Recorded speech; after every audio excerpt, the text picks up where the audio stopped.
the definition of dyslexia in a way that I think makes a ton of sense.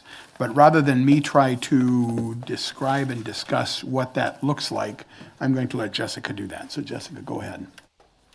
Sure. So in discussions with the Legislative Reference Bureau, just to clarify a little bit what I said earlier about the special education statutes, you would be looking, if you put a definition of dyslexia in the statutes, you'd be trying to put it outside of the special education statutes in its own section, and having it as a standalone bill actually is essentially just making a statement of policy instead of connecting it to some directive, as we typically use it in statutes, to be for the purpose of something, right? Of what is that thing? So what Fern suggested, and I think would be a possibility, is that you could have that definition you wish to incorporate to be part of the committee, the advisory committee's charge in developing the guidebook. So it would say, for purposes of developing this guidebook, the committee shall consider the definition of dyslexia and related conditions to be X, right? And then it would be in those non-statutory provisions where everything else about the committee's charge is placed, and would not impact the other statutory aspects of IEPs and specific learning disabilities. Go ahead, Stephen. I do enough work with IEPs in the courts that I very much appreciate the risk of writing a definition which is going to expand beyond its boundaries and is going to turn up in somebody's court case. So I think having that clarified, that if we do it just the right way, we can sort of keep this definition of dyslexia kind of in the room, in the place where we want it to be. Be the guiding principle, if you will, for it, but not written into statute in such a way that'll come back to bite us in other ways. Without us all being called as a witness in an IDEA case to explain what we meant when we selected this. Yeah, I think that is a way to thread the needle.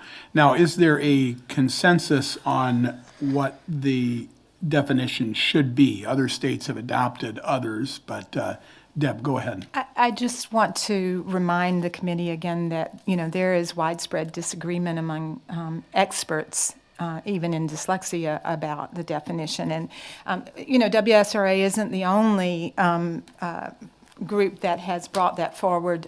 Kurt Ely, when he presented, talked about the different definitions and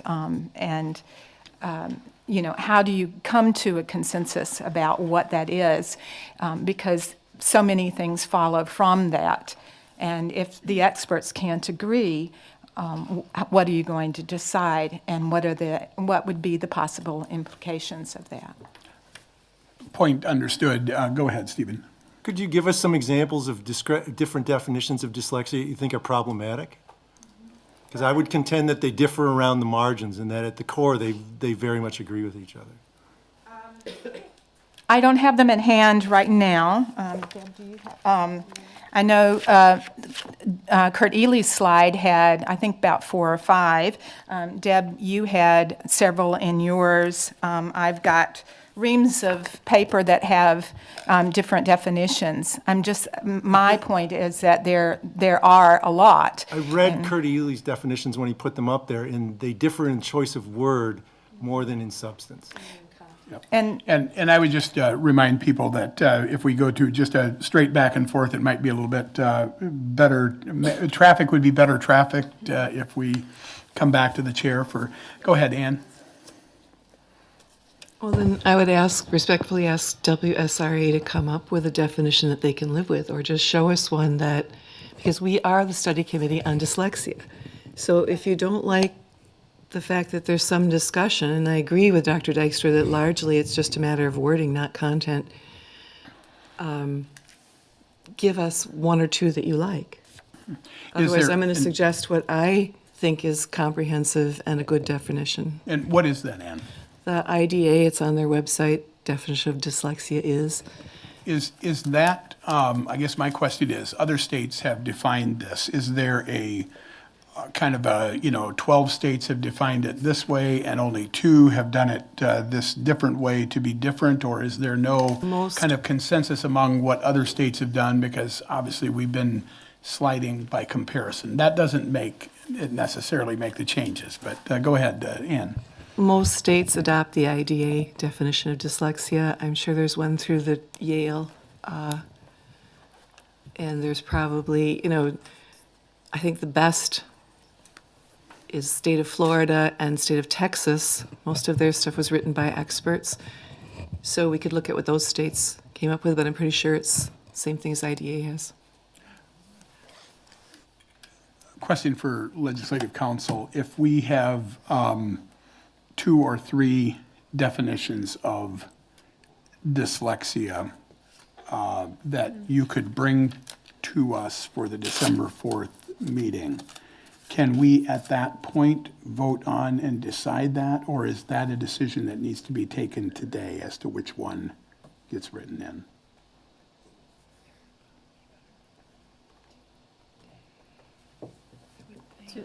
Typically, to come up with a draft, we would get the instruction today and then put that into that format for you to approve next time. Okay. Is it possible after this legislation is, if we were to, let's say, take the IDA definition because it is common, it would be possible at the time that this legislation would go through the standard legislative process to change that? There would be opportunities for amendment along the legislative processing committee and on the floor, like with other bills. Representative Rourke. Would we have that ability, so if we offered one today, could we then amend it in Yes. the December? Okay. Could we amend it in the December meeting? Only Not if it's from- really simple. Okay, Only if it's really simple. yeah. What if it was well, okay. Okay. Well, that's I would anticipate that the nature of the definition, and I've viewed the IDA definition and some other state definitions, that if you wanted smaller tweaks to that language, that we could do it in that meeting or in a break and have you vote that day. Okay, and Representative Rourke. I would just maybe ask the question, I mean, and should we submit a motion to include the, is it IDEA or IDA definition into the draft at this point? And if so, does somebody want to make a motion to that? Is that, or I don't know if we're at that point, but I Yeah, mean. no, yeah. I think you're right. I think that is where I wanted to go, basically a straw poll, because we're not actually. Okay, doing- yeah, straw poll's fine, Yeah, yep, just, gotcha, yep. Does that work with you, Ann? How about you, Nancy? Yes. Okay. Yes. Okay, so let us use the IDA language as the, go ahead. Yes, you may, go ahead and read that, please, do, yes. So I'd like to go ahead and read the definition into, before the committee here so that we know we're all in agreement on the definition. So this is from the IDA website.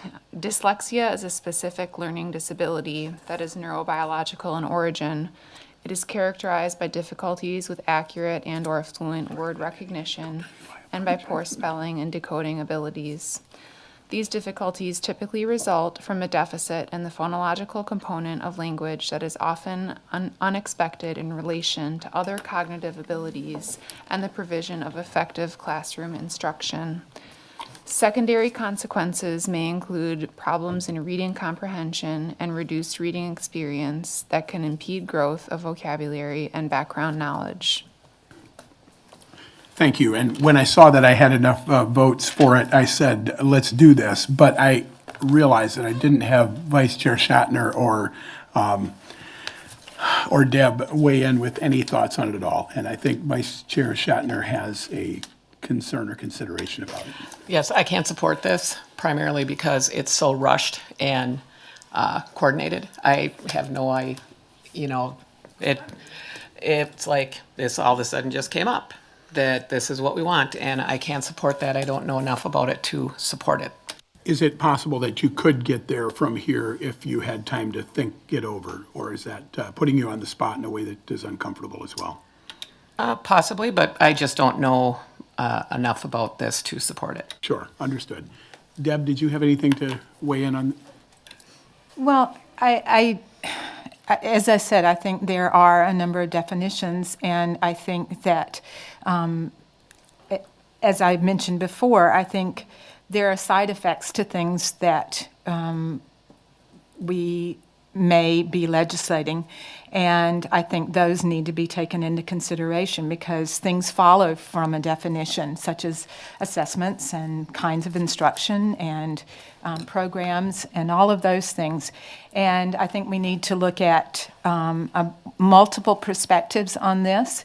And again, I think that this particular committee, that there is one perspective that is represented here, and we need to be making wise, careful, considerate decisions. And I think it is rushed, and it is too soon to have something that will affect the lives of many children. Well, the two rushed, I felt at the last meeting, all of a sudden, we were sharing everything with WSRA. Talk about rushed and sideswiped. I feel like the intent of the committee was somehow taken over. So I empathize with you if you need more time, Representative Schachner, but we are the study committee on dyslexia. How can we not talk about what dyslexia is? I mean, it just seems so basic to me. And this is not coordinated other than that we're all somewhat experts on dyslexia. So, of course, we know these definitions by heart practically. So, of course, we can all nod our heads right away. So if you need a little bit more time, I empathize with you because I've been in a catatonic state for a while. Senator Shatner was called out specifically then, so, yeah. The reason I feel rushed is Representative Stuck is not here, who is also a voting legislator. And it's not my fault either, but like Senator Tiffany have other obligations. So I really think that actually making an informed decision and not a passionate decision is important here. And the last thing I want is to get something passed through that down the process just gets thrown out because it's not effective. And I'm afraid that if we rush through stuff, that's what's going to happen. And that point is well taken. And of course, this is just looking at not actually doing the vote today, but saying this is how we want to see things drafted to take the vote on December 4th. So there will be, a month and a half to talk it over. But Stephen and then Mike. I don't know if it's possible, I understand what what council said. I don't know if it's possible to write the draft based on what we say today with, in a sense, a placeholder there that, in parentheses is, when I used to write journal articles back in the day before you had word processing, you would put a box and you would say, chart 1 goes here. You hadn't done chart 1 yet, but chart 1 was going to go there. Can we say the definition is going to go here and we're going to decide, we're going to select that definition? And what I can promise to do is to collect a number of definitions from authoritative sources, definitions that are written for this kind of a purpose, not a definition for a specific study where this was our definition for the purpose of the study. And also to lay them alongside the diagnostic standards from the APA in the Diagnostic and Statistical Manual, Volume 5, and lay those alongside each other so that everybody can see that these are all more similar than different, and that they align with the current legal standard. We talked about court. If you go into court and you argue that somebody is dyslexic, you're going to have to meet the standards of the DSM. That's the accepted diagnostic standard that you're going to have to meet in court. In an IDA case, you're going to have to be qualified to make that diagnosis. So that is a reference point, and I think we could see that the IDA definition, along with other very, very similar definitions, align very closely with that. And if people could see that before we met again in December, I think that might be helpful. And I don't know if this is possible, but I was just thinking that, is there a way to reference before the IDA definition something to the effect of recognizing that there are multiple definitions? The following is a common definition used to describe dyslexia that either you could end it there, or that has some, authoritative, so maybe it's almost like an introductory to not say this is the one and only definition of dyslexia, but it is you can't really say most common, but at least a common definition. If people, I see a few people shaking their heads as at least, I don't know if it's possible or not. Legislative Council is discussing, so we'll go to Senator Schottner and then back to Ledge Council. I guess my big concern is, not only as a parent, but as a former school board member, is once we start putting definitions, there are responsibilities that go locally. And Dr. Dykstra talks about going to court. That's for money. I mean, that is so to make sure that the student gets the whatever is prescribed for the dyslexia. That's local money.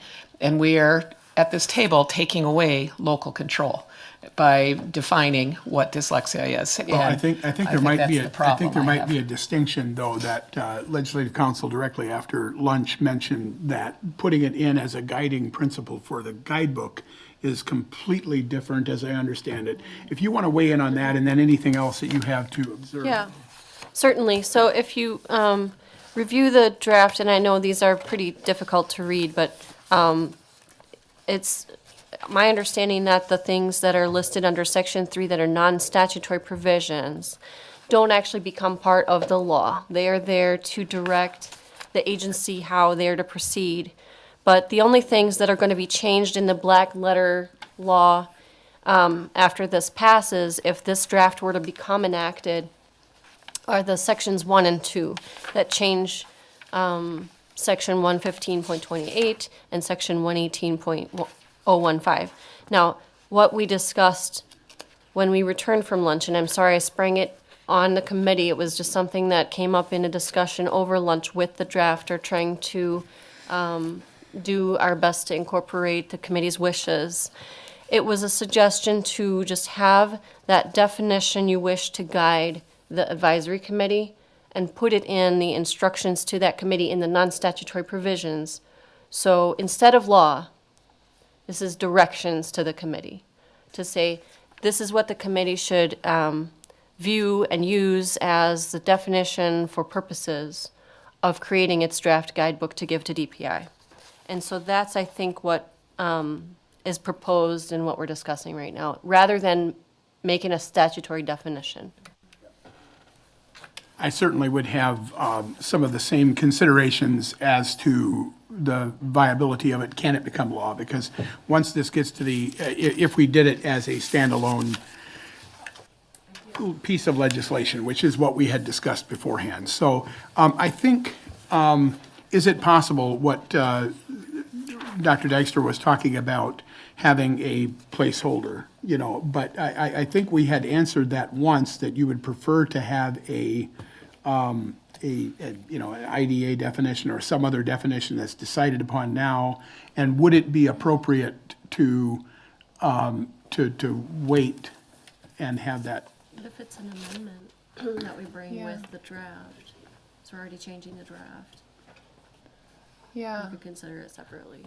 Yeah, I think the best case scenario, of course, would be to have the definition ready to go in the drafting instructions so that it was ready for the December 4th meeting. But we could always bring it as an amendment to the draft that we will be updating for the December 4th meeting.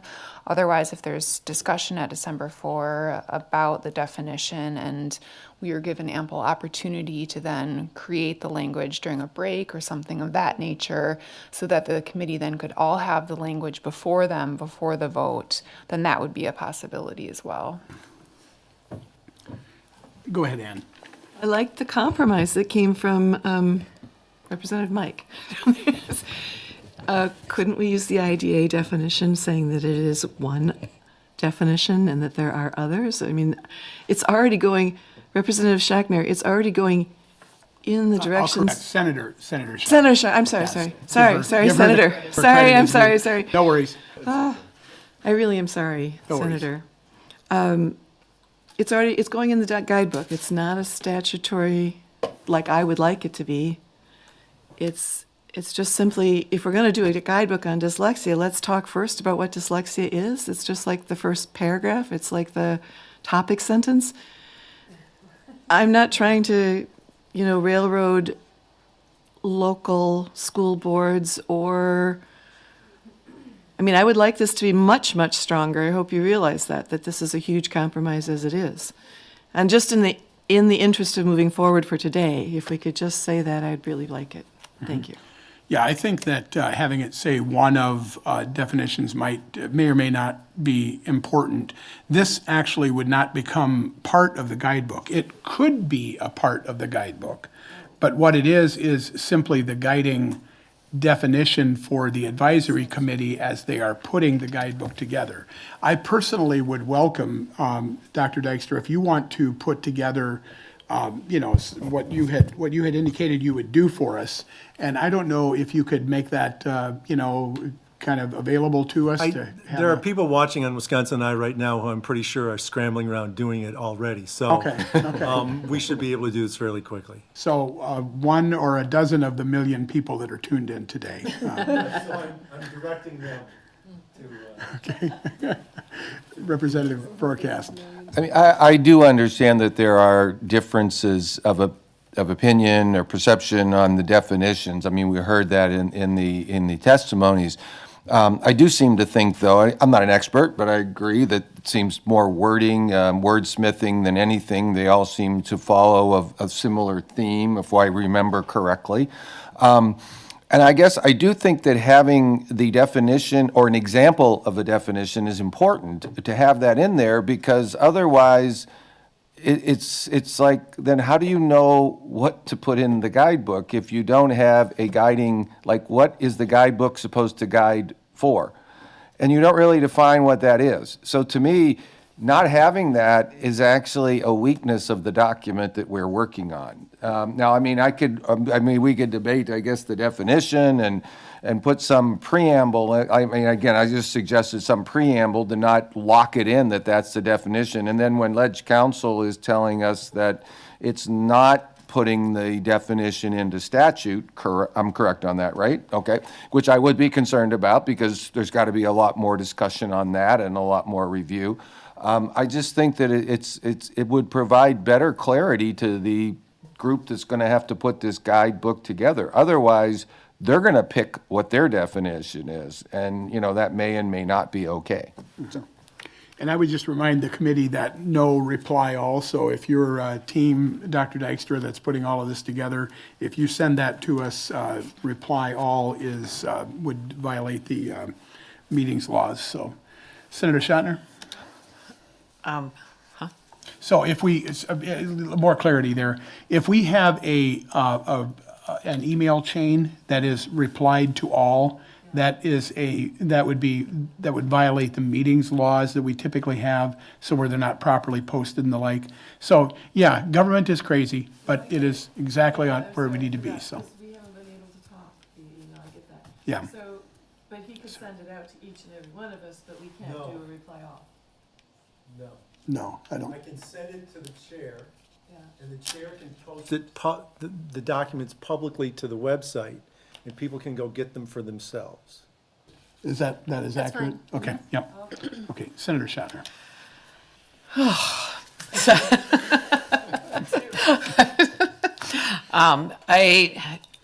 This wasn't how I thought this conversation was going to go. When it comes to the definition, I feel like this discussion is very one-sided, very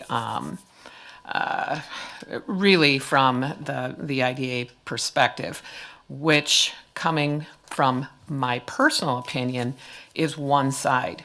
As a parent of a child who had dyslexia and has dyslexia, this is why it's so confusing. When you cannot get the professionals to agree, and now all of a sudden we're going to add a definition, which people don't agree on, that's why parents are so frustrated. I just kind of think that there's a lot of personal stuff here and not a lot of perspective from the people who are supposed to be receiving this information. This here whole thing is so confusing because as a parent who had a child with dyslexia who now holds a master's degree in education that had little or no help because it was all about resilience and teaching themselves how to overcome what was going on. I think what we're doing and how we're discussing this is somewhat self-serving.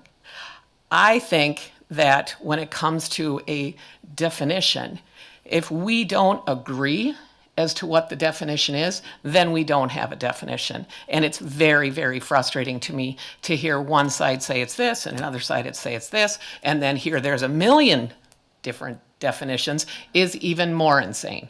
So that is why this conversation is such a hard conversation to have, because it all comes down to many, many different strategies and how to deal with dyslexia. And I came into this study group confused, and I am more confused now than I was 3 months ago.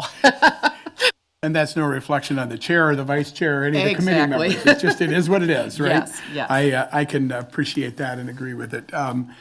It is, I think, a topic that we will, I believe, need to vote on to put into place. We had that conversation. You had expressed hesitancy. I get that. I understand that. I think for the purposes of the committee and to move it along, I guess I believe that the correct thing to do is to insert do you have something that you want to add before? To insert the IDA definition as a very likely what it's going to be, but then allow Stephen to give us maybe, and others to give us, okay, this is a definition, possibly have some different amendments drafted to our bill that we finally, our bill recommendation that we finally vote on. Is that that kind of takes us back to the place where we were.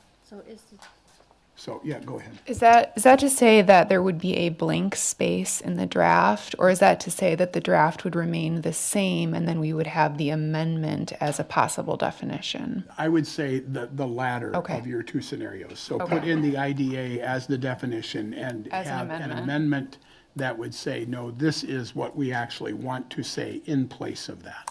Okay, then, just briefly before we move on, then I'd like to just clarify all of the changes to the draft to make sure that we're on the same page. Yes, please do. Thank Okay. you. So the changes to the guidebook draft would be, in the first place, on the first page and throughout the draft, delete reading difficulties and dyslexia, and instead have the line read, relating to developing a guidebook related to dyslexia and related conditions. The second change would be to delete the categories of members on pages 3 and 4. The third change would be to allow IDA and WSRA to submit a list of 8 names, and those 8 individuals would then comprise the advisory committee as opposed to having the 20 members and then a selection process. The final change is in the form of an amendment whereby we have the possibility of defining the term dyslexia for the purposes of the guidebook using the IDA or another definition. Okay, I had understood that the definition piece would be a part of the bill and the amendment would be a change If we to, if we needed to change the definition. Okay. In other words, you would like the fourth change to the bill to be the addition of a definition, the IDA definition, Within, to guide the committee that is in correct. drafting a recognizing guidebook. that we may amend that. And the amendment will say what? The amendment would be Have a a different change, a definition. different definition, If But you don't necessary. have a definition alternative at this time, so not right at this we juncture. won't need to draft an amendment. We'll just use the language you wish to amend with at the meeting, and you can tell us what to Okay, insert okay, in the draft. okay. that works.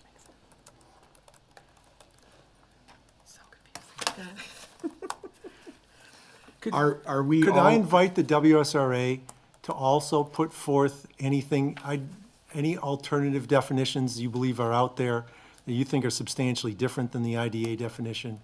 And as long as you provide me with source material so I know where they came from, or put that stuff out yourself as long as it includes source material. I'm not suggesting that I should be the only person. sure, yeah, no, I think that's appropriate. We welcome all input that way. So if there is a definition that you want the guidebook committee to work off of, if you would let the rest of the WSRA members know that, that would be good. Oh, sorry, may I? Whatever they want the committee to receive should go to you for Oh, yes. So whatever the committee wants needs to come to me, and we will distribute it out that way. So that's the way. Go ahead, Deb. You were asking me for a comment. I would like to take this back to our board for Sure. discussion. Mhm. Yep. That would be very appropriate. Okay, Nancy, go ahead. So am I understanding at this point that there, other than the word guidance, our proposed legislation doesn't include any further guidance on the components of the guidebook?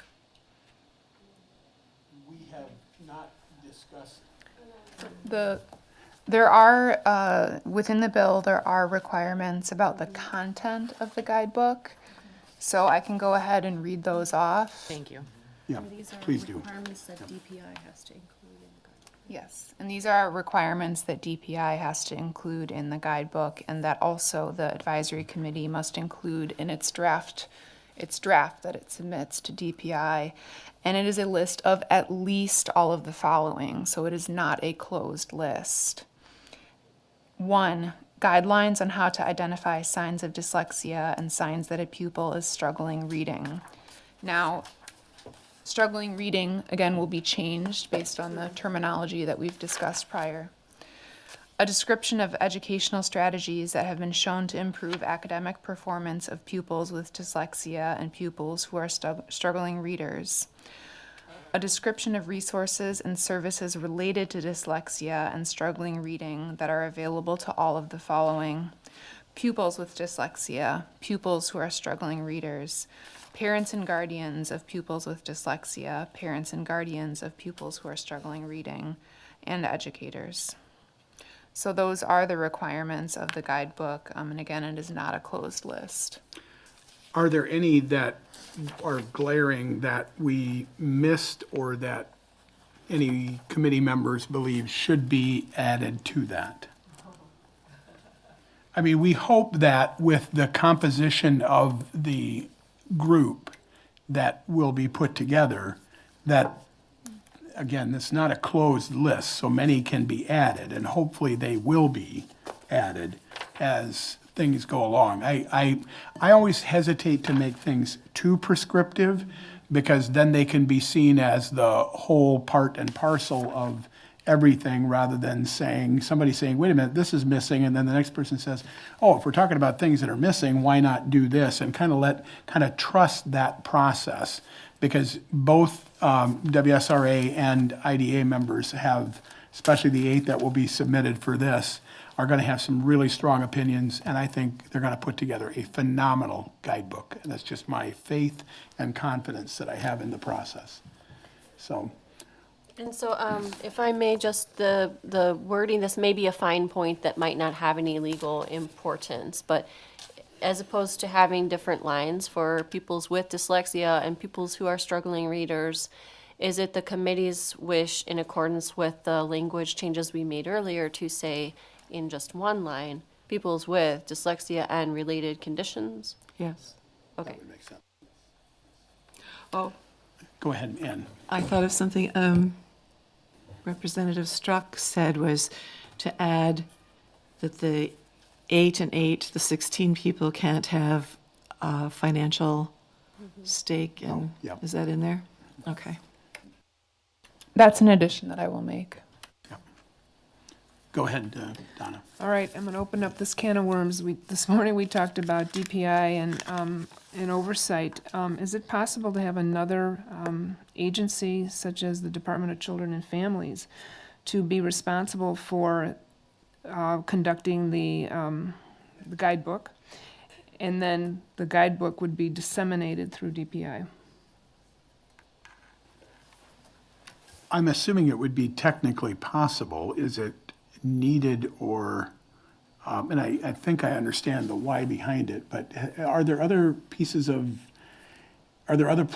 state government where we do that kind of thing, where one agency is in charge of putting it out and another disseminating it? It's not unprecedented. It is viewed as a political sort of end run. Okay. We wouldn't be political in this room at all, so. Is there, We're in the non-political wing of the Capitol. Representative Rohrcast? As much as I understand maybe the points to do what was, or what has been suggested, I think it is an end run, and I think that, I understand it has the risks, but I think it's better to put it where it should be, and that would be DPI. That's just my own view and opinion. And Representative Rohrcast, you certainly have, 4 years around the building, so you kind of get how things are done here. And I'll just tell you that, to expand on what I think Representative Rohrcast was saying, if we would draft legislation that way, it would have greater opposition, just because it would be seen as, somebody saying that an agency doesn't know what they're doing, and it would be more difficult to get it through. And I don't believe that personally. I'm just saying that would be how it would be perceived. I agree with that, and I mean, I think many times we're criticized by not doing things in the right process, and I think this would be one. Again, I get the concerns, and they're real, but I think you have to at least give the process a chance. If it doesn't work, then we might need to look at some alternative. Are we ready to move on? Are we ready to move on from this piece of legislation? Have the May I pose Nancy? one more question? Yeah, go ahead. I just, in reviewing the three portions of the descriptions of the guidance that this guidebook would provide, there are some differences compared to the 9 components that were presented to us. And I'm just, would like feedback from the committee. For example, ours currently states guidelines on how to identify signs of dyslexia. The, I guess, component that was presented to us that matches that is screening process and tools. And, the Part B is a description of educational strategies, where we were presented with the component of intervention and instructional strategies. And I'm wondering, those could be working in education, the verbiage that we have compared to the components that were suggested to us can be interpreted very differently.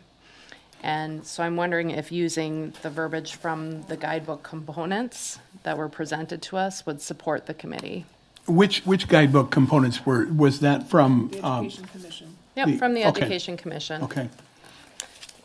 And could you highlighted 1 or 2 specific changes. How many of them are there? I think it mainly would be an A and B. So on line 8 in section 3, guidelines on the screening process or dyslexia screening process and tools.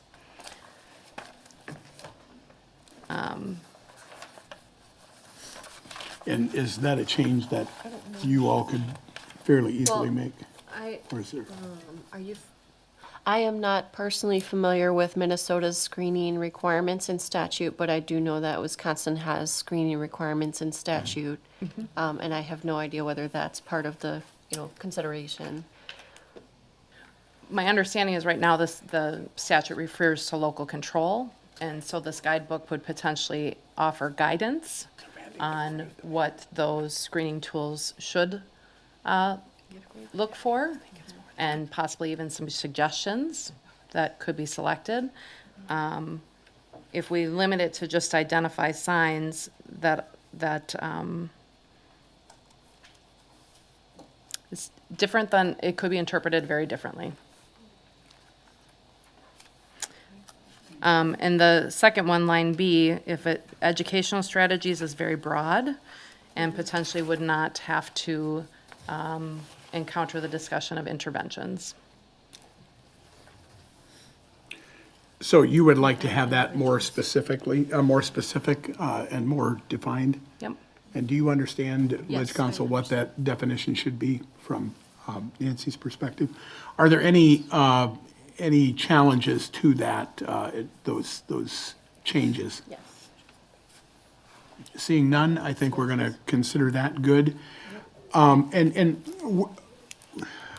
At this point, I think we will move on from that document. I believe that Legislative Council has the required information they need in order to bring back a bill for us to actually be able to vote on either up or down next time. And with some possible amendments. Hopefully, I will learn more about how that process works out so that we can be seamless and appear to be intelligent when we are doing it. So we will see. We shall see. The second piece, and we are finally getting to it 15 minutes before we said we were going to close, actually, at the time, but is the employing a dyslexia specialist. I like this. To me, it works the way it is, but you all have had a chance to pick it apart with a fine-tooth comb and give us any insights into changes that you would suggest. So that's what this time period is for. And if there, okay, go ahead. I was Okay. going to say, if there is none, let's just, Yahoo? let's move to the vote. It won't be that easy. Okay, I would like to see the experience change from 3 to 5 years, because I think 5 years needs to happen. At least 5 years. Let's take that one.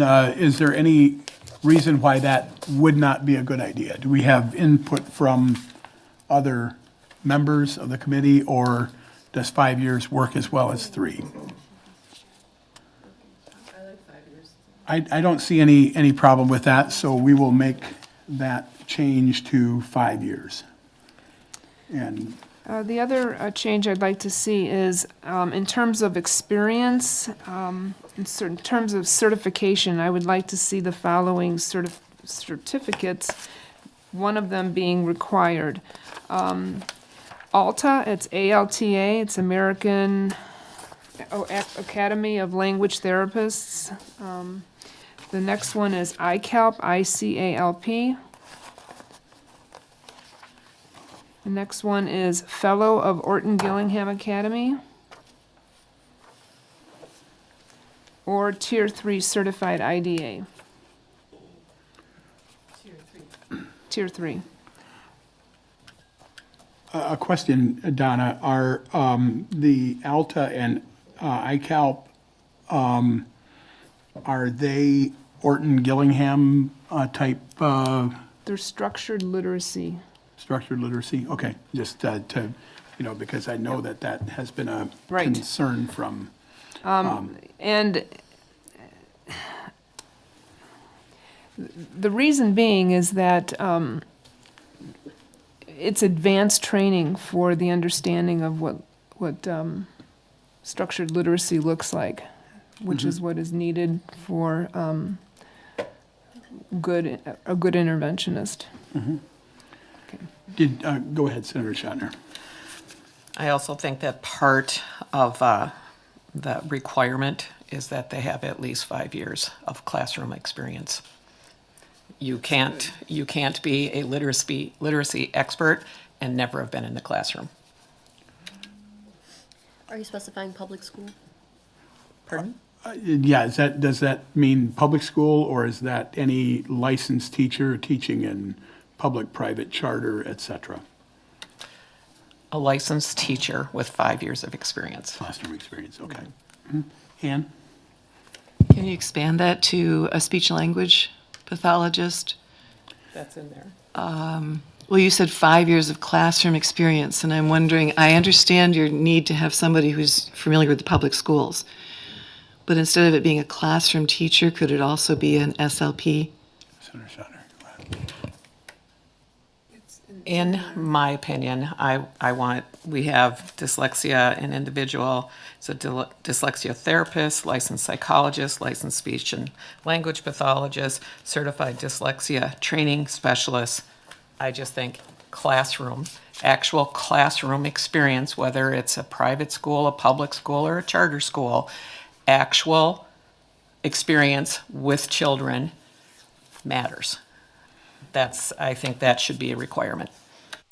And I guess, and I should have looked at this more carefully, but looking at the role of this person, I agree with adding the considerations and the certifications, if you will.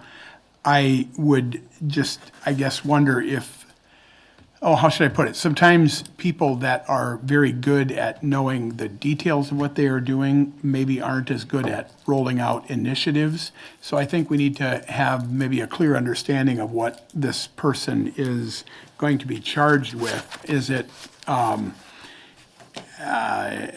administrative and collaborative, or is it in the trenches teaching and mentoring of teachers, or what is it? And I don't know that we necessarily have to get to the point where we worry about that, but that is something that I would just put out there as okay, what is this person actually going to do? What functions are they going to?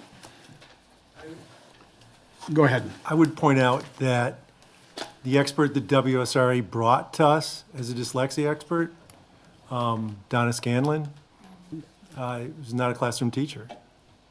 She's a psychologist who went on and got additional training and became an expert. Many experts on a number of things. We're looking for expertise on a fairly narrow body of knowledge. We're not saying they're an expert on everything. We're saying they're an expert on this narrow body of knowledge. We're asking that schools and districts and teachers who choose to can avail themselves of that expertise, combine it with the expertise they get from a lot of other people. This isn't the only expert that DPI is going to have. This isn't the only expert they're going to encounter. But, just like, just like I may come into a school or in an IEP meeting, I do a lot of training in schools. I'm not coming there to tell them about everything. I'm coming there to tell them about certain things. Yep, and we do have the roles, or some of the responsibilities and roles spelled out, so I'm good with that. Yes, Deb? That is on, and I should have actually had legislative counsel go through what this bill does beforehand, but, yeah, why don't we do that? Let's have legislative counsel do that, and then we'll go to Deb. Yeah, so just to reiterate the qualifications, this bill is basically divided into qualifications that are required and job functions that are required. So the qualifications that are required for the dyslexia specialist DPI must hire are to be a dyslexia therapist, licensed psychologist, licensed speech language pathologist, or certified dyslexia training specialist. That's the first requirement. Second, to have a minimum of 3 years of experience in screening, identifying, and treating dyslexia and related disorders. That's going to be changed to 5 years per the committee's recent instructions. Third, the person has to have gotten advanced training in and be knowledgeable about dyslexia and related disorders, and using interventions and treatments that are evidence-based, multisensory, direct, explicit, structured, and sequential in the areas of phonics, phonemic awareness, vocabulary, fluency, and comprehension. I'm going to just insert that I believe we've decided on language of dyslexia and related conditions, and I assume you would like that to be changed from disorders to conditions in this draft too. Okay, noted. Now, let's discuss what this person's job is. So they're going to have 3 components spelled out in this bill. First is to provide schools with information, technical assistance, and support related to dyslexia and related conditions, and addressing the needs of pupils with those conditions. Second, to increase professional awareness in schools and instructional competencies of teachers to meet the educational needs of those students. And third, to develop implementation guidance and make recommendations to the state superintendent, that is DPI, for adoption of comprehensive, scientifically based reading instruction programs to be used to assist regular education teachers and special education teachers to recognize educational needs of and improve literacy outcomes for pupils with dyslexia and related conditions. Do we want to keep the risk characteristics language as well? Students identified with risk characteristics associated with dyslexia and related conditions. Okay, that'll stay as well. Where do we add the ICAL? That'll be listed under, so the changes we've discussed to this draft are to change the second requirement of experience with dyslexia treatment and screening from 3 years to 5 years, and to add another requirement, in other words, it'll be number 4, to have certification in ALTA, ICAP, Fellow of Orton Gillingham Academy, or Tier 3 certificate from IDA. Can I? I'll get you those acronyms. I have a real issue with even naming the Orton Gillum. I have a real issue with that. I think that's beyond the scope, and that goes right against our amendment that says people and organizations with a certain financial interest. I mean, we're naming a financial interest here. Yes, we are, in my opinion. It's, Training and certification, it's like saying I can be a speech and language therapist without having ASHA accreditation. I can't. my opinion in this here is that, again, we're creating a position that directly impacts classrooms, and we're not, nowhere in here are we doing, in talking about the person having classroom experience. It's like provide school with technical information and assistance and supported related to dyslexia and related disorders conditions to addressing the needs of pupils with dyslexia and related disorders. That is directly impacts the teachers that are currently in the classroom, so it only makes sense that the person that is doing this job has classroom experience, in my opinion. This is already something that's only available through IDA. These are not. The Ledge Council pointed out that the individual is a dyslexia therapist, licensed psychologist, or pardon me, dyslexia therapist, and then skipping over certified dyslexia training specialist.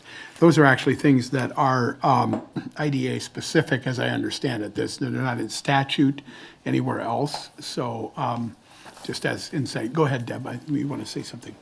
I just want to speak to Senator Shatner's point about classroom experience. If you look at number 3 on page 1, one of the requirements is that the dyslexia specialists develop implementation guidance and make recommendations to the state superintendent for adoption of comprehensive scientifically based reading instruction programs to be used to assist regular education teachers.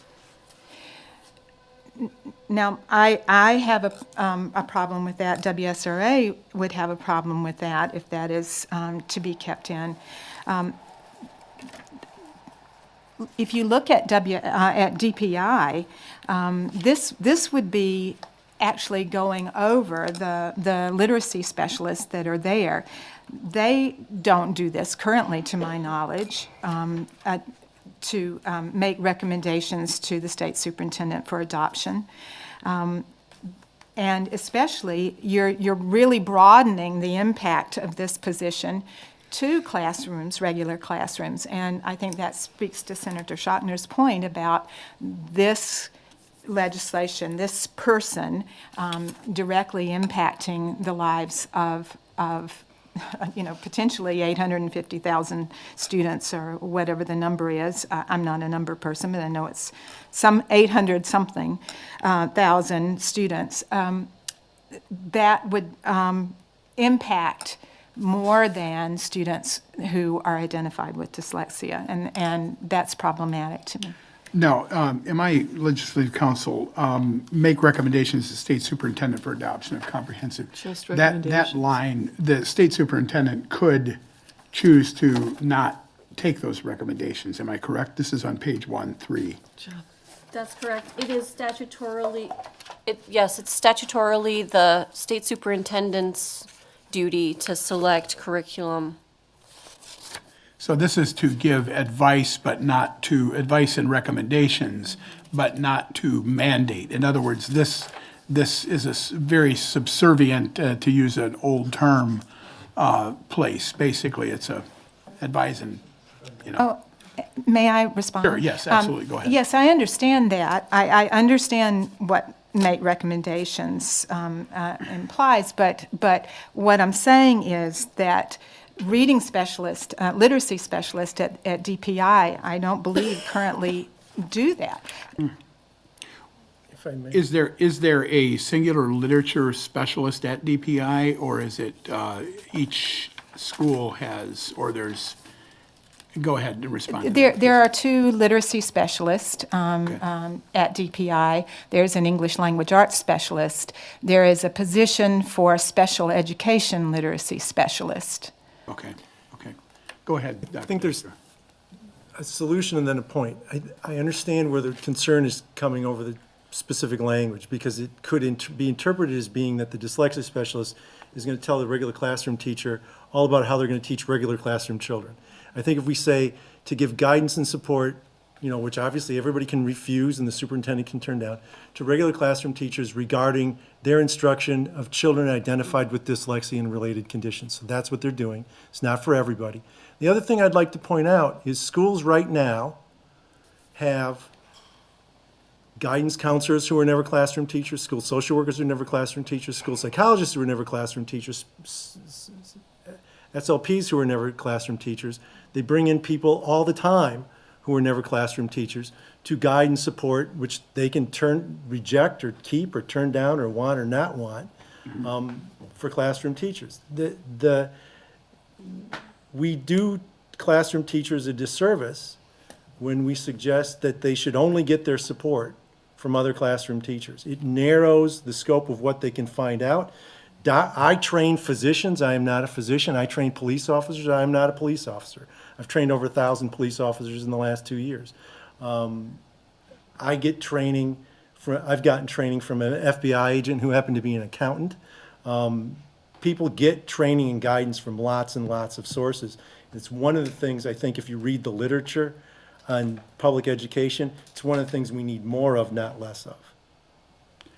That is an interesting and a good point. Now, how do we move ahead? Do we have that be a requirement or not? Nancy, go ahead. I'm just thinking back to our initial discussion about this language, and it was from the state of Minnesota, and we looked at it and said, that's great. The state of Minnesota, when it comes to education, is more a state-level control state, whereas we're more of a local control state. And potentially, line 21, if we just remove the word adoption of, and it's make recommendations to the state superintendent for comprehensive, and so on, essentially we're clarifying then that they're making recommendations for instructional strategies that work specifically for dyslexic students. And I will say that when I received feedback from directors of special ed and curriculum directors on the specific language, they were actually very excited, particularly about line 1 on page 3, that it included regular education teachers, because locally, every school district and school board is currently struggling with what do we do specifically to help individual groups of students, including students with dyslexia.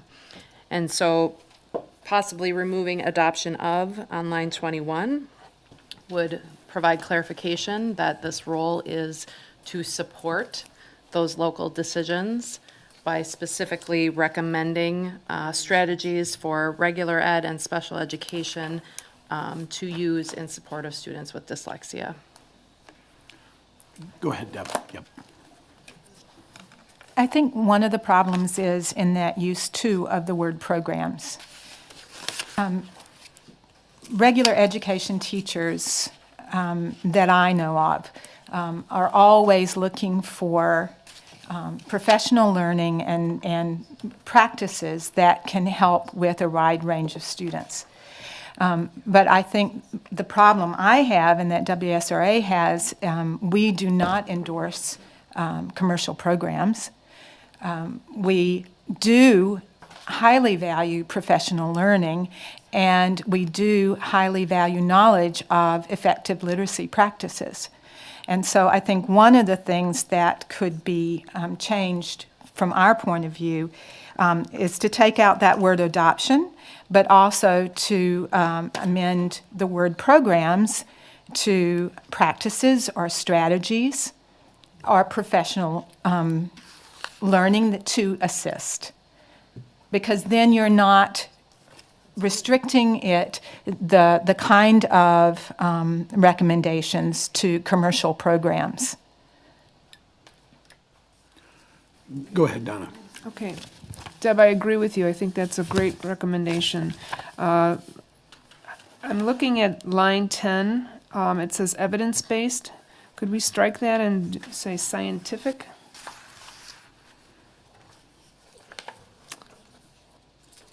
What I've learned so far is that in this 4 meetings we've had, that we're really split on what's scientific and what isn't Well, as it well. aligns But, with you line know, 21.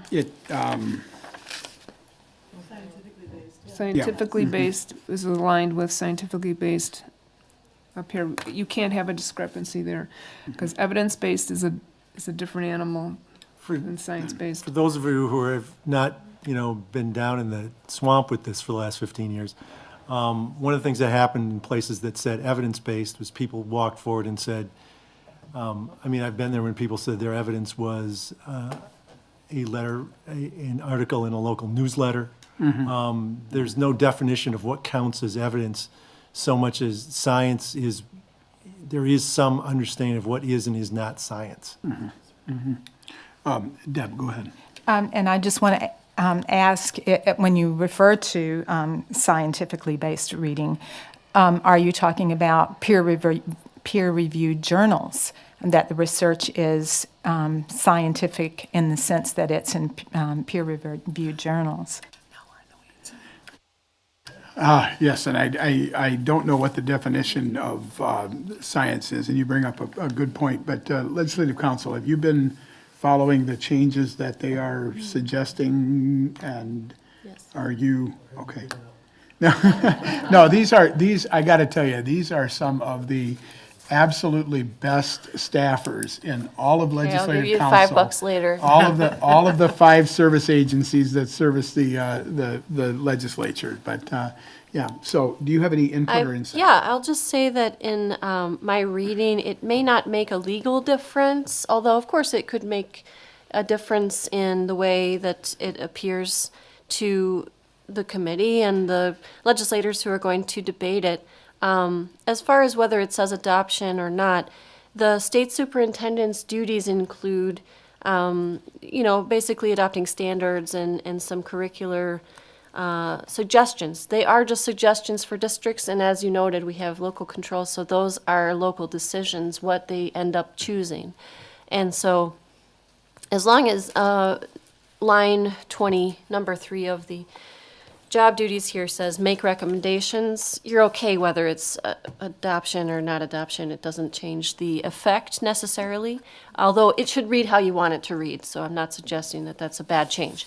And then I think as far as the word programs, that's more of an educational question that I really don't have expertise on. So however you want that to read, just, I did not take down what that should be changed to. Was practices and who was, practices and strategies as contrasted with programs and materials? This was on the, Line 1 on page 3 should say instruction practices.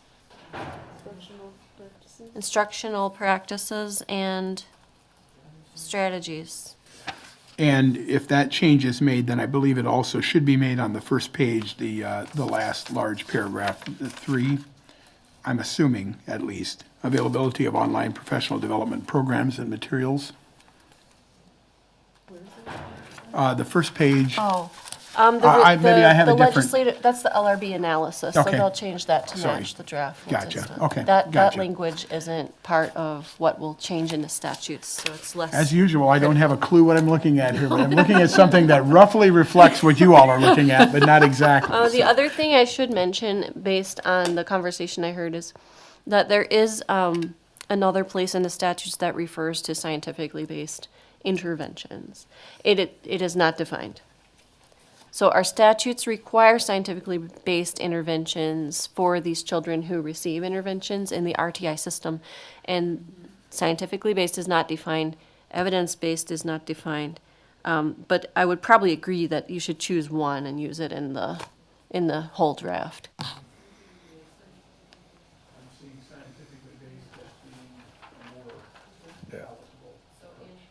So then in line 10 of page 2, we will change it, because that language just came from the Minnesota language. We can make it fit Wisconsin. Are we ready to have legislative counsel give us kind of the overview of the changes they made? And if there are any final ones, that's okay. If not, we'll have them draft that and be ready to vote on it. Ann? Okay. I'm sorry, I'm probably the slowest one on the panel here, but We're not number comparing one, ourselves with each other, so. dyslexia specialist. Employ a dyslexia specialist who has all of the following qualifications. The individual is a dyslexia therapist, licensed psychologist, or licensed speech and language therapist, or certified dyslexia training specialist. So that's okay with me, but that first part, do they have to be all three? They have to be a dyslexia therapist, a psychologist, and an SLP? One of those 4. Then can we strike licensed psychologist and SLP? Because that isn't enough. If you hire an SLP who has no knowledge of dyslexia, that will not be good. But they have the other stuff that says they have to have specific training and experience. Right. Where? That, Number 3. Okay, then I'm all right. Sorry. Very good. we have added the list that Donna had given us of the ALTA, the ICALP, that list. From my perspective, certainly it can be added, yes. Are we sticking with the fellow of the Orrin Gillum? That is one of the, There's a fellow of the Orton Gillingham Academy. I took down the 4 listed, and the committee did not take any polls about that yet. Okay. I'm just concerned that that's against what our amendment is about private curriculum. Those fellows don't make money, they're not outselling. It's not a product. Just, yeah, just, It's like ASHA. It's still, it's like an endorsement. It really is. Just- And I just have, I think it's counted. you, Teachers are certified by something, aren't they? I think this is specifically leans towards a particular product. no. That's how it. Senator Shatner, I don't know, I had a difficulty understanding what Orton Gillingham was as well early on, and this dates back a couple of years. It actually is a couple of old people from like 150 years ago, and they don't have like an institution per se. Am I correct? I'm making. And they don't have like a product that they're selling. It basically is a Certification. a way of thinking, like, I would, again, In my world, that's what we call AMBDI, which is the American Board of Death Investigators, which is something you take a particular class and you take a test and you pass the test and now you get a credential. And it's and to me, that's the same thing here. I mean, we're taking entities that you pay to take a test that says that they are the experts in the field. That is my personal opinion, and I can't support that particular one. Respectfully, Senator Shatner, that's not the case at all. These fellows have years of training, of practicum, of graduate level courses. It's not just take a course to pass the test at all. You probably need to look at the requirements. I'm just stating my opinion, and that's how I feel that. As another point of comparison, I attended a university which had to be approved by the American Psychological Association for me to get a license. I attended a internship which had to be approved by the American Society of Psychology Internship Coordinators. They pay money. So those organizations do make some money. They pay money to those organizations to come and certify them. If you go to a hospital tomorrow, the hospital probably pays money to the JCAHO to be certified by those things, and state and federal organizations require that JCAHO certification. We don't see that as a conflict of interest. We see that as a legitimate task that professional organizations take in lieu of the public, for the best interest of the public, to certify that things are the way they should be. Somebody has to certify professionals. The universities that are the schools of education that our teachers graduate from are certified by various professional bodies. They pay money to be audited and to be certified and all those things. So this is really not at all uncommon. This is why I think that a requirement of 5 years of actual classroom experience is important, because then it actually addresses the people who have experience doing the work and have educated themselves up to the expert level. And while we're talking about that, I'm okay with that 5-year change. Are we all okay with that 5-year change? Just got a note from Legislative Council that that's one of the decision things that we need to, the change to having 5 years of classroom experience. I think I had gotten, 5 years experience. 5 years experience Teaching or tutoring or whatever, it doesn't have to be classroom. in screening, identifying, treating dyslexia and related disorders. I was referring to Senator Schachner's suggested Sorry. amendment to add, in addition to the number 2, minimum 3 years experience screening, identifying, and treating dyslexia and related disorders or conditions. There was also a suggested next category of 5 years of classroom experience as a licensed teacher. go ahead, Deb, and then Ann. I just heard a question about reading specialist. We are required to be certified to get our licensure from a university. We also have to have years of classroom experience. I can't, how many years, Deb? 3. I think so too, yeah. 3 years of classroom experience before we can be licensed as a reading specialist. So we have both requirements. Okay. Do all of the experts who come in to advise about autism, do they all have classroom experience? Bilingual, cross-categorical teachers, do they all have classroom experience? No. They have an expertise in a certain area that makes them experts. I think you're just trying to tie our hands by saying that they have to be in the classroom for X number of years. Now, I respect classroom teachers very, very, very much, but we're talking about an expert to deal with dyslexia. We are the study committee on dyslexia, not on this huge, broad umbrella that you keep bringing us back to it. And I just know some very, very good people in the field who do not have classroom experience. They have plenty of tutoring experience. They have plenty of experience of teaching. And I can back that 100%. But you're tying our hands again. And again, this is a study committee on dyslexia. And personally, I'm getting riled up about it. I sense that, and I appreciate the passion, and I truly do appreciate the passion of all of the members of the committee here. Certainly, we have a bunch of very good people put together. We do have to come, I think, to some kind of conclusion at some point shortly about what we're going to do with this.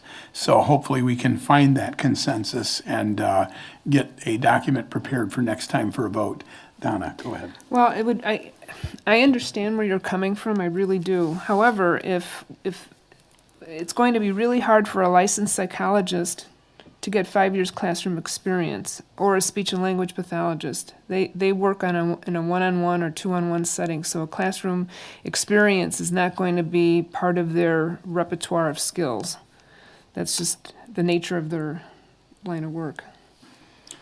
Deb, go ahead. I just want to add to this, though, that I think Senator Schochner's point is, from my perspective, having had classroom experience, we're talking about a reading-based problem. We're talking about struggles with reading. It's a particular struggle. It's a particular diagnosis, it's a particular problem, but it is with reading. And I think the more that a dyslexia specialist, the more that someone who works with children who are dyslexic and with teachers who have students who are dyslexic knows about reading in the general population and knows what the aim of, for me as a reading teacher, my aim is to work myself out of a job. It's to help children be successful and independent as readers so that they can go back and be successful in the regular classroom without my help. That's what I'm always aiming for. And the more I know about what the expectations are in the regular classroom, the more I know what kind of readers I want my children to become, what kind of expectations and struggles they will have in the regular classroom, the more I can help them. Because I can help them apply what they're learning with me into the regular classroom and hopefully into life beyond school. And that's my ultimate aim. And I think the more that anybody, and that's not just for dyslexia specialists, but the more that anybody in a school knows about what happens in regular classrooms, the better it is for them as educators and for the children that they serve. I think what we're ready to do at this point is to actually do a poll, not a vote, on each of these 4 or 5 pieces.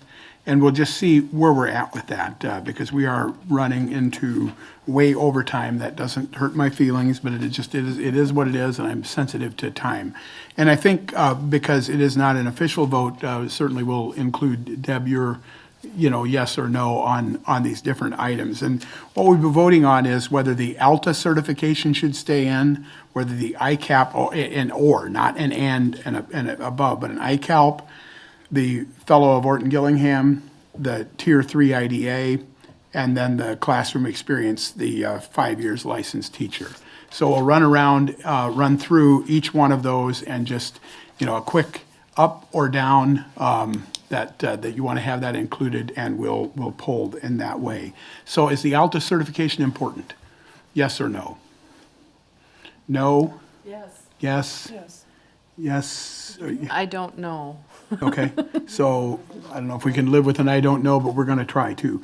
Donna, yes, that was your suggestion. No, because I don't have information on it. No information on it. I would say yes. And yes, have you tallied the votes? That was 4. 4 yes. and 2 for no. Well, some 3, abstained. yep, okay. The ICALP, same thing, we'll start from this side this time. Important, I would say important. Senator Schochner, No. okay? Yes.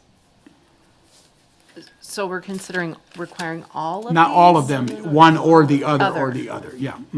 Okay, so including that one in a list of this, or That is correct, yeah. another. Then yes. Yes, Yes. yes. No? Okay. Nancy, do you then, with that understanding, go back and give a yes to the first one? Yes. Got it. That's 5 each. Okay. And yes, these are not, you have to have all of these, it's one or the other. The Fellow of Orton Gillingham, let's start over here again. Nope. Yes. Yes. Yes. Yes. No. Yes. Okay. And the Tier 3 IDA, start over here again? Yes for me? Yes. Yes. Yes.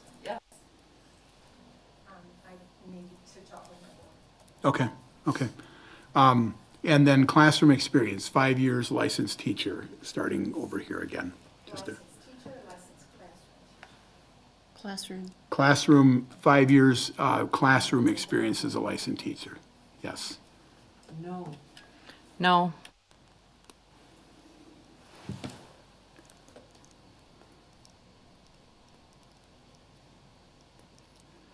I'm gonna say yes. Yes. No, That's 3. so three, yeah, 3 three yes. yeses. Okay. And then there's 6 yes on IDA Tier 3 and 5 yes on everything else. So what is your recommendation? I recommend the committee decide. Is, Could I say something one more time Go about this ahead. 5 years of teaching experience thing? I want to remind people, and I'm going to speak from personal experience. I train lawyers, I train judges, I'm called to court to help with things. I'm called to crime scenes to help with things. I'm called to all kinds of settings to help other people in different professions figure out what they should do. They don't have to do anything I tell them to do, they're just seeking my input. One of the things professionals do, and I believe in teachers as professionals, is they get information from other sources, from people different than themselves, from other sources of information, and then they use it how, we're not talking about a dyslexia specialist coming down and teaching a class or saying, you must do this. We've made it very clear, they don't have that prescriptive power. Nobody wants them to have that prescriptive power. I've had surgeons consult with me about issues. I'm really far from being a surgeon. I consult with people on different things because you recognize the expertise of people outside of your field can be really useful to you within your field. And I have to say, except for the field of education, nobody questions that. We deal with that beautifully in every other profession. I think what we got is that we will include in either or of the first 4. We will not put the classroom 5 years licensed teacher experience in, but that can be offered certainly as an amendment after it leaves our committee, and I would recommend that you do that. That way we can have an even stronger debate when this hits the standard legislative process. Because I certainly understand Dr. Dykstra's argument.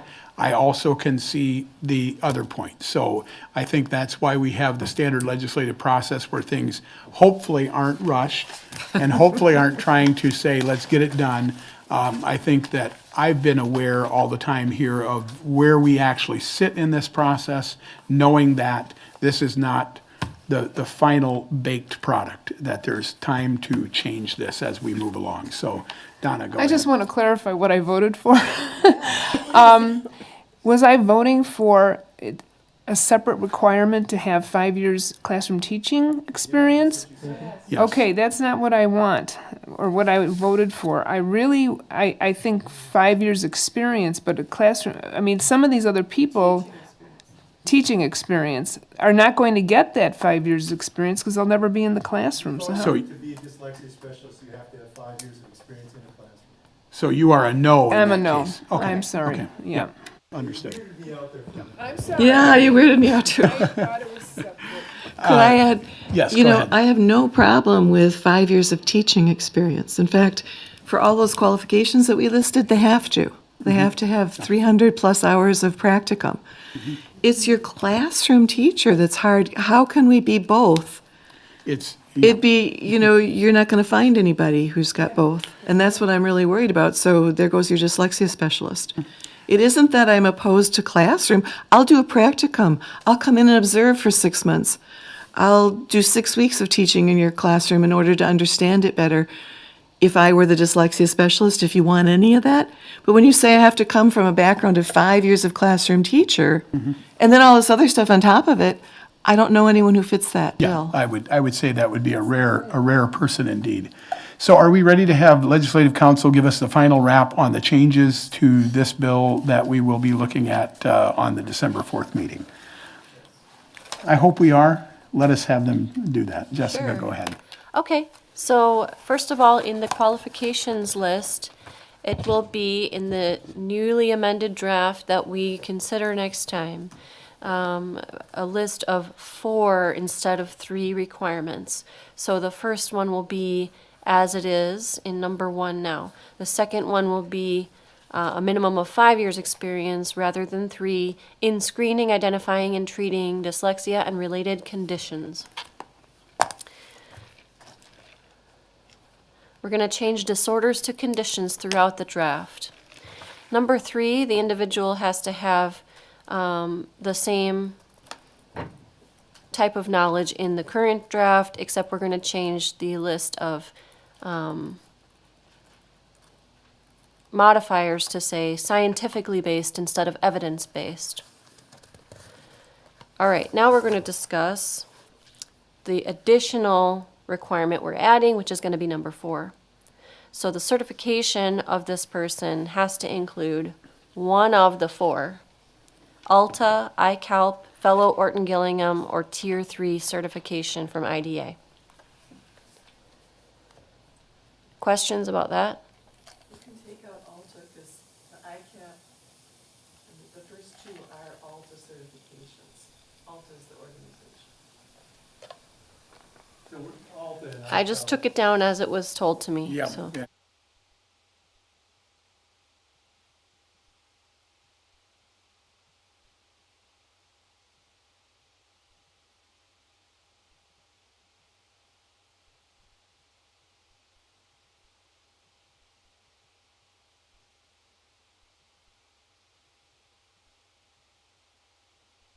Are you, you're jiving with that? Yes. Okay, Okay, okay.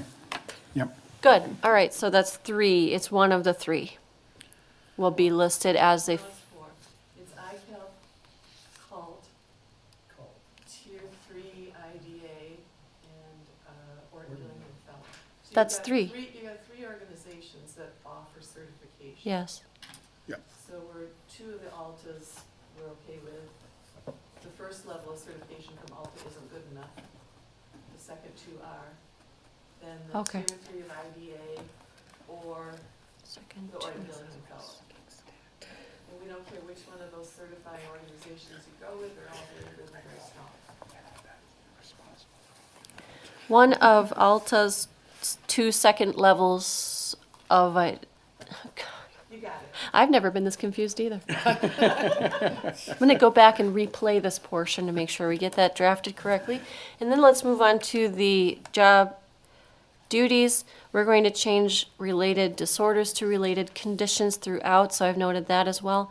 And I noted a grammatical error in line 14, and we are changing on the top of page 3, instructional programs to instructional practices and strategies. Other than that, I have not noted any additional changes to the job description. Was there a final decision made on adoption of in line 21? Line 21 We had discussed it. Yeah, striking the words adoption of in line 21. Thoughts on that, Deb?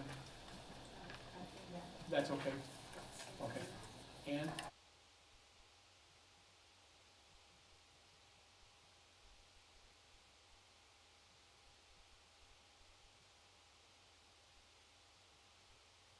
Not having different legal meanings, but to the common person, it Sure. does have a meaning and it's gonna be misunderstood. So we're deleting adoption of in the final line of page 2.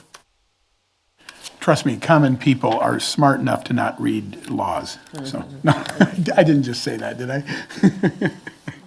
Ledge counsel gave me the evil eye and Stephen ignored me. So that's, I guess it shows it's getting late in the day. I'm starting to feel my oats here. We have 3 recommendations at this point to look at and to just, make possibly some tweaks on. Hopefully, they won't require much tweaking, but if we could have them here. Senator Culp, I apologize. Could I ask one more question? I'm a representative, Oh, sorry. so that's okay. Representative I- Culp. Yeah, Yes. I was wondering about the fiscal changes section. I didn't understand in reading the language if this called for the DPI to delegate this amount within their budget, or if it called for additional funding from the state budget. let us have the legislative council kind of give that process. Yes, I'm happy to clarify that. Section 2 on page 3 of LRB 0368 on the dyslexia specialist appropriates from GPR, which is general purpose revenue, a $95,000 salary per year, which will be additional. It's not coming out of DPI's existing budget. So the position starts in fall of 2019. So for that school year, there's appropriated the $47,500, which is half a year's salary, and then it begins after that to be $95,000 per year. Does that clarify that? I think so. Okay. Thank you. So yes, it's out of general purpose revenue, so it is not additional cost to DPI without being backfilled by your tax dollars. So, Thank you. alternative licensure, is that the first one we want to talk about? And you have had a chance to review these recommendations again. Keep in mind that these are not going to be put out as legislation per se, but are there any changes that anyone would like to see to that?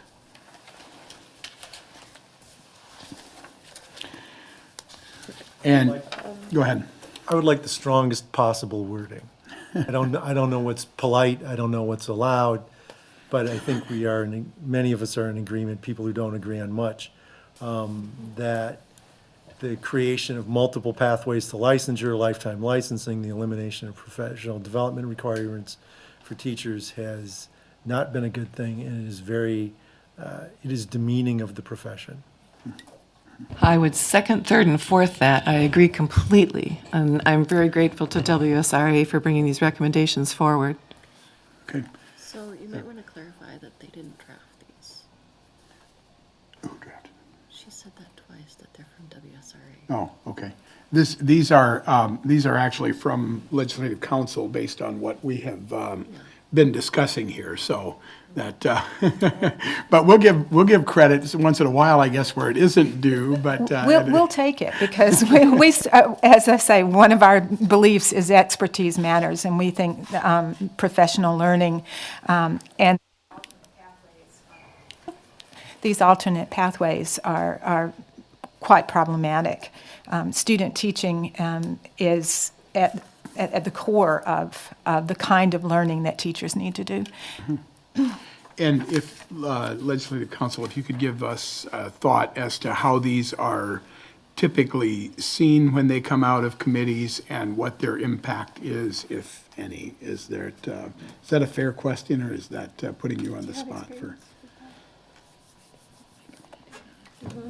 I have not been on a study committee that produced recommendations in this format before.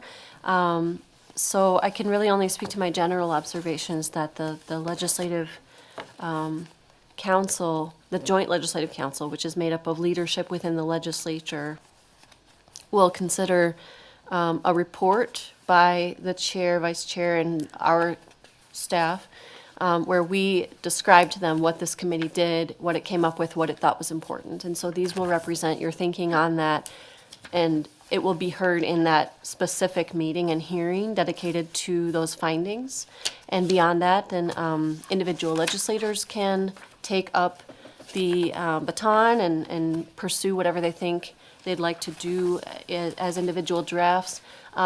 what a recommendation in a study committee means is that you are not producing a specific draft version of something, but you're informing the legislature how important this was in the testimony you received, in the study that you pursued, and that it deserves attention. And so that's then up to the legislators who hear it. And I would definitely say, you know, it's worth returning to and bringing to any new legislators that enter the legislature who may not have been aware of it. So it's a message to the future legislative body. Thank you, very well put. Alternative licensure, lifetime licensure, and grade ranges for educator licenses. I don't have any changes or to the recommendations myself. Thought was heard that it should be in the strongest language possible, and I suppose that would always be a matter of interpretation as to the strength of any language. Some people have said, speak softly and carry a big stick, and that is the best message. Others tend to speak loudly, and you know, so I'm hopeful that these convey a message to the future, as Jessica said, and puts a marker in the ground that says we had this discussion. It's important to the educator community.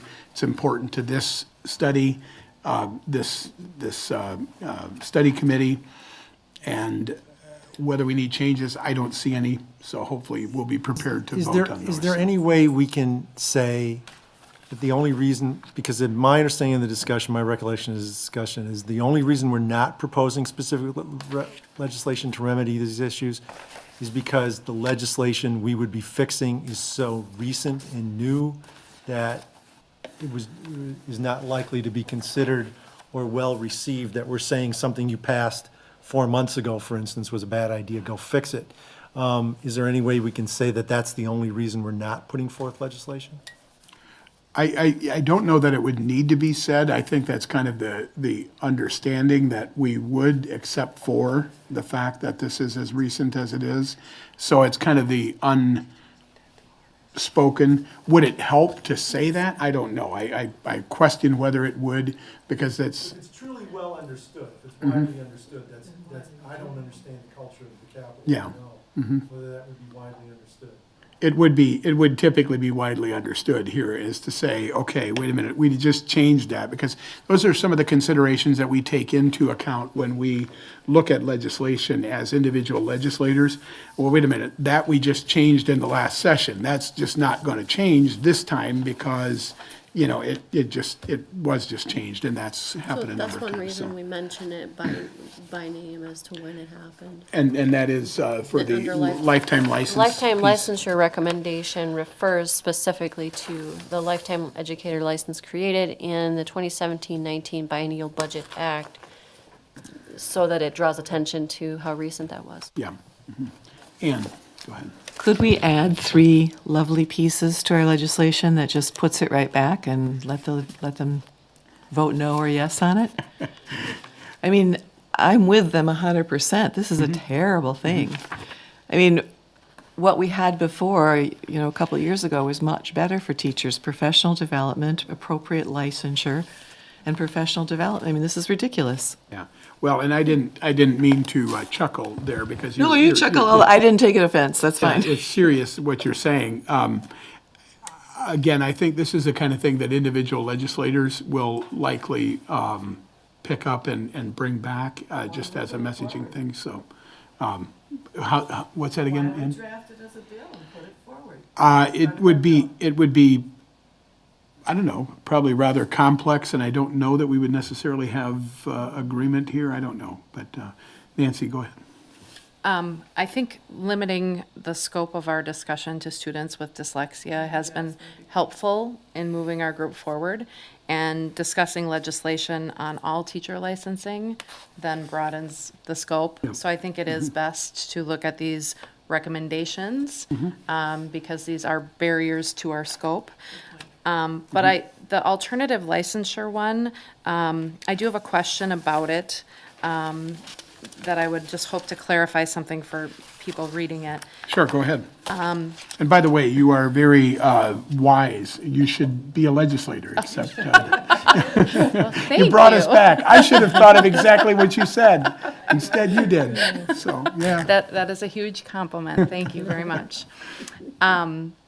So my understanding is that the FORT test, when it initially came about in 2014, was required for K-5 classroom teachers, special education teachers, and reading specialists.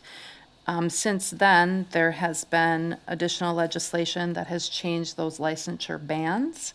And so now the licensure bands are K-9 or 412. And so I'm wondering, of those two bands, which one is required to pass the FORT test? Is it both K-9 and 412, or only one of them? And based on that information, then I'm wondering if it's necessary to delineate that in the language of this recommendation. Because currently we're saying that all applicants would complete student teaching and obtain a passing score on the FORT test. However, I'm not confident that all applicants, both for a 6-9 licensure and for a 412 licensure, are actually required to do that in a normal pathway, much less an alternative. So I'm wondering if we need to clarify that applicants for a K-9, which sounds like I'm saying a dog, but for a K through 9th grade teaching licensure would need to obtain a passing score on the FORT test, or if it is actually accurate that someone who is seeking a 412 license does also have to pass it, and thus it is all. I don't know what the requirements are currently. I certainly don't know, and I think that we can find that out, but I don't know if that knowledge is in the room. There are right at lots this- of loopholes to avoid the foundations of reading test Okay. that were never intended by the legislature when we passed, I believe, when they passed the requirement for that test. The idea was that if you're teaching reading or working as a reading teacher, reading specialist in at the elementary school age, and you, other than having been grandfathered in, you should be passing that test because of the alternative ways of getting licensed. And some of those can lead to lifetime licensure. You can get lifetime licensure in the state of Wisconsin now without passing the FORT, without doing student teaching. You can be a lifetime licensed first grade teacher. That's just not right. If that is information that we want, I'm sure that it can be, found. How would we disseminate that PI? information? And would we be able to let the committee know through our website, I'm assuming, I guess, I think if you formulate specific questions that you can have DPI answer in writing, that's going to be the only way to do it without having another round of testimony. okay. So if you could do that and forward it to our office, we can Certainly. follow up on that. Thank you. Excellent. We also have an attorney who's basically sorted all that out already, so it'll be interesting to see if DPI gives the same answer. Yeah, it will be. It always is. So that is all that I have on the agenda to discuss for the day, and we are an hour late. I appreciate everyone's time and the dedication to this task. Certainly appreciate the passion and the desire for kids that I see universally through everybody that was in the room here. So I don't know, Senator Schottner, do you have anything else to say before we wrap it up today? I'm good. Wonderful. Well, I appreciate the time and plan on December 4th for a meeting. The way I would see that rolling out right now is to basically get together and hopefully, if we have minor tweaks, to be able to do that in the morning. And hopefully there are no minor tweaks. Hopefully everything is beautiful. But then voting on those pieces, and that will be, as is typical, an in-person meeting is required for your vote to count. So that is the way Ledge Council typically works the process. So looking forward to seeing all of you and the others that are not here at this point this afternoon on December 4th. With that, meeting adjourned. Off the record, I'd like to say that if everything goes, first of all,